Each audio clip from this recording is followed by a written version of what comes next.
Good morning students, कैसे हैं आप सब। अब देखिए हमारा जो लास्ट चैप्टर था कंप्लीट हो गया था, इंडस्ट्रियल रिलेशन वाला। फोर्थ यूनिट का ये सेकंड चैप्टर है और फोर्थ यूनिट में आपके दो ही चैप्टर हैं, industrial relation and industrial dispute. तो डेफिनेटली आपका एक क्वेश्चन इस चैप्टर से मिलेगा, दोनों के लिए, ऑनर्स के लिए भी और पास के लिए भी इम्पॉर्टेंट है ये। अब देखिए इंडस्ट्रियल डिस्प्यूट नाम से पता चल रहा है कि आज के टाइम पर जितने भी इंडस्ट्रीज़ का डेवलपमेंट हुआ है ना, उतना ही डेवलपमेंट के साथ साथ जो एम्प्लॉयर और एम्प्लॉइज़ की जो नियोक्ता और श्रमिक हैं उनके बीच में झगड़े भी बड़े हैं, है ना। इन झगड़ों को ही हम क्या कहते हैं, इंडस्ट्रियल डिस्प्यूट, औद्योगिक विवाद। कि जब उनके जो रिलेशन है वो अच्छे नहीं होते, किसी भी वजह से, मजदूरी की वजह से कि जो वेजेस हैं वो कम मिल रही हैं, या कोई भी रीज़न हो सकता है कि एटमॉस्फेयर अच्छा नहीं है, या जो एम्प्लॉयर हैं उसकी पॉलिसीज़ पसंद में नहीं आ रही, है ना, इसकी वजह से वर्किंग कंडीशंस अच्छी नहीं हैं। तो इसकी वजह से एम्प्लॉयर और एम्प्लॉय, एम्प्लॉय और एम्प्लॉय, एम्प्लॉयर एंड एम्प्लॉयर, इनके आपस के बीच में कुछ झगड़े हो सकते हैं, जिसको हम क्या कहते हैं, इंडस्ट्रियल डिस्प्यूट। तो देखिए आपकी बुक में जो मीनिंग दिया हुआ है, ये मीनिंग में औद्योगिक विकास लिखा हुआ है, ये विकास नहीं है, ये विवाद है ना। ये देखिए, ये आपका औद्योगिक विकास लिखा है, ये विकास नहीं है, ये क्या है, विवाद।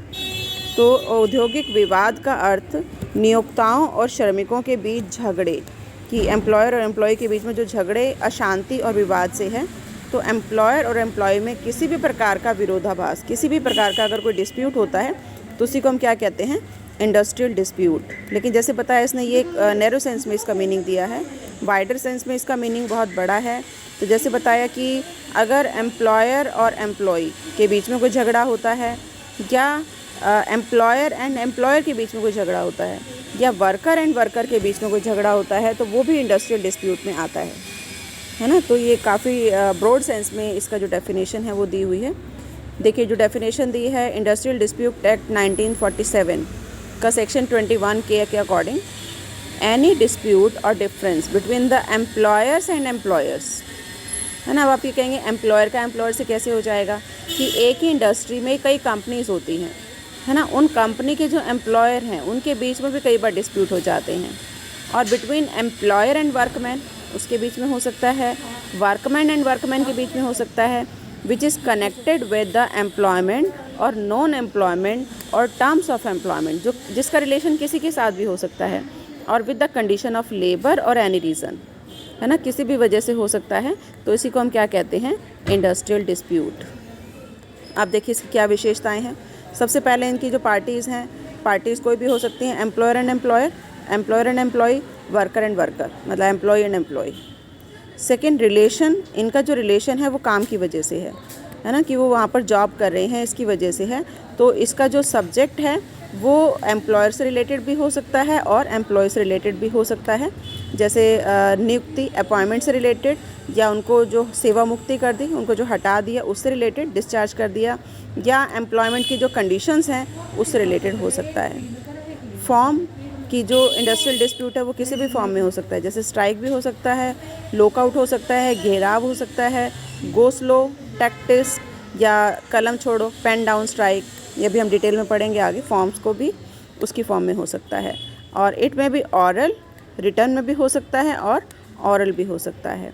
और इसी तरीके से जो डिस्प्यूट है वो कैसा होना चाहिए, रियल होना चाहिए, है ना। इनका जो रिलेशन है वो उनके एम्प्लॉयमेंट से रिलेटेड, है ना, रोज़गार की दशाओं से, एम्प्लॉयमेंट सर्विसेज से रिलेटेड होना चाहिए, पर्सनल नहीं होना चाहिए। पर्सनल लाइफ से अगर रिलेटेड है तो वो इंडस्ट्रियल डिस्प्यूट नहीं है। और जो भी डिस्प्यूट है उसमें किसी ना किसी का इंटरेस्ट होगा, सब्सटेंशियल इंटरेस्ट, या एम्प्लॉयर का या एम्प्लॉय का, है ना। And it should be related to industry, कि एक ही इंडस्ट्री से रिलेटेड होना चाहिए, किसी और इंडस्ट्री का है तो वो इसमें इंक्लूड नहीं किए जाएंगे। और क्लैरिफिकेशन, कि बिल्कुल क्लैरिफाई होना चाहिए, जो भी डिस्प्यूट हो वो क्लियर होना चाहिए, क्योंकि अगर क्लियर होगा तो ही उसको सॉर्ट आउट किया जाएगा। और ये भी देखा जाना चाहिए कि उसका ओरिजिन कहाँ से हो रहा है, उसका ओरिजिन एम्प्लॉय से हो रहा है, एम्प्लॉयर से हो रहा है, ट्रेड यूनियन से हो रहा है ना। तो उसका ओरिजिन कहाँ से हो रहा है वो चीज़ भी क्लियर होनी चाहिए। तो ये इसकी कुछ विशेषताएं हैं, कुछ एलिमेंट्स हैं। उसके बाद देखिए नेक्स्ट है, व्हाट आर द फॉर्म्स, जो भी हम पढ़ रहे थे, फॉर्म्स ऑफ इंडस्ट्रियल डिस्प्यूट, कि किस तरीके के हो सकते हैं। तो सबसे पहला स्ट्राइक, जिसके बारे में आपने सुना भी होगा कि स्ट्राइक एक ऐसी सिचुएशन है जब वर्कर अपनी डिमांड्स को पूरा करने के लिए काम पर नहीं जाते, या उस जगह को छोड़कर चले जाते हैं, या उसी जगह पर रहकर काम नहीं करते, है ना, और प्रोडक्शन वर्क बिल्कुल बंद हो जाता है। आप देखिए इसका जो मीनिंग दिया है इंडस्ट्रियल डिस्प्यूट एक्ट में 1947 में, कि हड़ताल का तात्पर्य क्या है, उद्योग में कार्य करने वाले लोगों द्वारा सामूहिक रूप से कार्य को करने से मना कर देना, अस्वीकार कर देना, या किसी मृतक के अंतर्गत उन लोगों द्वारा कार्य करने को अस्वीकार कर दिया जाना जिसकी नियुक्ति कार्य करने के लिए की गई है। तो ब्रीफ में अगर हम कहें तो स्ट्राइक क्या है कि जब वर्कर काम करने से मना कर देते हैं, चाहे वो वर्क प्लेस पर हैं या नहीं, और ग्रुप में कोई एक पर्सन अगर मना करता है तो वो स्ट्राइक नहीं है। स्ट्राइक क्या है, जब वो ग्रुप में जो है वो मना कर देते हैं काम करने से और अपने डिमांड्स को आगे रखते हैं, तो उसको स्ट्राइक कहा जाता है। अब देखिए इसकी विशेषताएं। सबसे पहला, जो ट्रेड यूनियंस है, जनरली जो यूनियन होती है इनकी एम्प्लॉयज़ की, वो स्ट्राइक करती हैं। अगर इंस्टीट्यूशन में ट्रेड यूनियन नहीं है या वो उसके मेंबर नहीं हैं, तो ग्रुप में जो वर्कर्स हैं वो भी अगर काम करना बंद कर देते हैं तो वो भी स्ट्राइक मानी जाती है ना। और सेकंड ये है कि स्ट्राइक में ये होता है कि वो ग्रुप में काम करने से मना करें। अगर वो कोई एक पर्सन काम नहीं करता तो वो उसको आदेश का उल्लंघन माना जाएगा, कि वो ऑर्डर को फॉलो नहीं कर रहा, हड़ताल नहीं माना जाएगा। थर्ड, अगर जो स्ट्राइक की जाती है उसमें एम्प्लॉयर और एम्प्लॉय का संबंध बना रहता है ना, तो भी किसी भी कारणवश काम को बंद करने या नहीं करने या स्वीकार ना करने पर भी उसको स्ट्राइक में शामिल किया जाता है। तो ये भी ग्रुप में होना चाहिए। और जैसे बताया कि ये ज़रूरी नहीं है कि अगर वो काम नहीं करते तो वो अपनी जगह को छोड़कर जाएंगे, इंडस्ट्री को छोड़कर जाएंगे तो ही स्ट्राइक होगी, है ना, कि कई बार वहीं पर रहकर भी वो एम्प्लॉयज़ फैक्ट्री में ही रहते हैं लेकिन काम नहीं करते, तो वो भी स्ट्राइक है। अब देखिए स्ट्राइक कितने टाइप्स की हो सकती है। एक तो है टोकन स्ट्राइक। इसमें जो वर्कर हैं अपनी प्रॉब्लम को लेकर एम्प्लॉयर के पास जाते हैं और किसी एक दिन, मतलब ये स्ट्राइक की जाती है और वो किसी एक दिन काम नहीं करते, है ना, और अगर उसका सोल्यूशन नहीं होता तो फिर वो आगे भी कंटिन्यू कर सकते हैं। तो इसको हम कहते हैं टोकन स्ट्राइक, कि आपने संकेत दे दिया एम्प्लॉयर को कि आप एक दिन के लिए स्ट्राइक पर जाएंगे और वो पहले से बता दी जाती है। सेकेंड है strike and work according to rule. इसमें क्या होता है कि वर्कर्स काम भी करते रहते हैं और साथ में बता भी देते हैं कि वो स्ट्राइक पर हैं, अपना विरोध भी प्रदर्शित करते रहते हैं, है ना, लेकिन काम उनके नियमानुसार चलते रहते हैं, काम वो नहीं रोकते। थर्ड वन है गो स्लो स्ट्राइक। इसमें क्या होता है कि जो वर्कर्स हैं वो आते भी हैं, काम भी करते हैं, लेकिन धीरे धीरे काम करते हैं, बहुत स्लोली स्पीड से काम करते हैं, पूरी एफिशिएंसी से काम नहीं करते, है ना। तो इसका मेन पर्पस यही होता है कि वो काम भी कर रहे हैं और नहीं भी कर रहे, है ना। तो इस तरीके से भी वो स्ट्राइक पर हो सकते हैं। और एक होता है सिंपैथेटिक स्ट्राइक, कि वो स्ट्राइक पर गए लेकिन उसके लिए उसने मतलब उनको अपने एम्प्लॉयर से कोई कंप्लेंट नहीं है, वो अपने फ्रेंड्स के साथ सिंपैथी शो करने के लिए उनके साथ इंक्लूड हो जाते हैं और वो स्ट्राइक करते हैं, है ना। लेकिन ये ज़रूरी नहीं है कि उनका एम्प्लॉयर के साथ कोई डिस्प्यूट हो।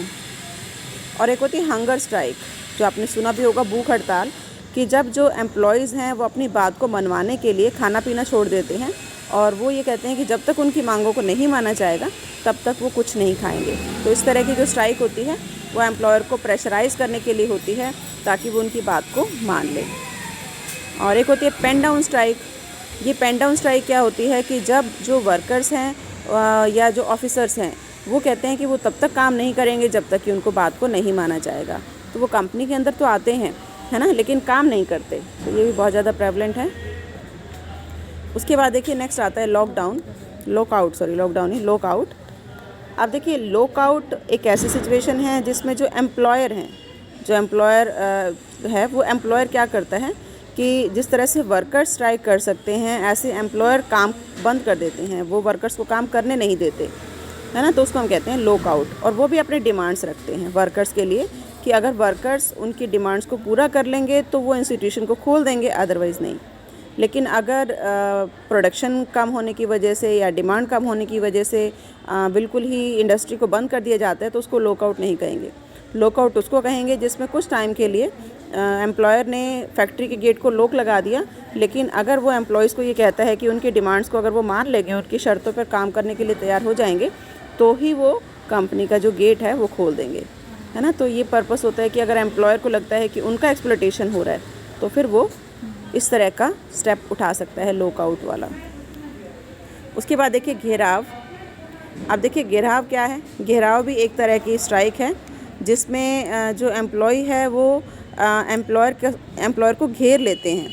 Number of employees, generally companies में ये किया जाता है अपने डिमांड को पूरा करने के लिए कि वो एम्प्लॉयर को चारों तरफ से घेर लेते हैं और उनको ये कहते हैं कि उनकी डिमांड्स को सुना जाए और उसके साथ कोई अगर वो आश्वासन दे देते हैं उसको सॉर्ट आउट करने के लिए तो फिर वो उनको छोड़ देते हैं, है ना। बट ये शॉर्ट टर्म के लिए होता है और इसमें हिंसा बहुत ज़्यादा होती है कि जो एम्प्लॉयर हैं वो डर जाते हैं कि एम्प्लॉयज़ कुछ भी कर सकते हैं, तो डर का वातावरण भी बना रहता है।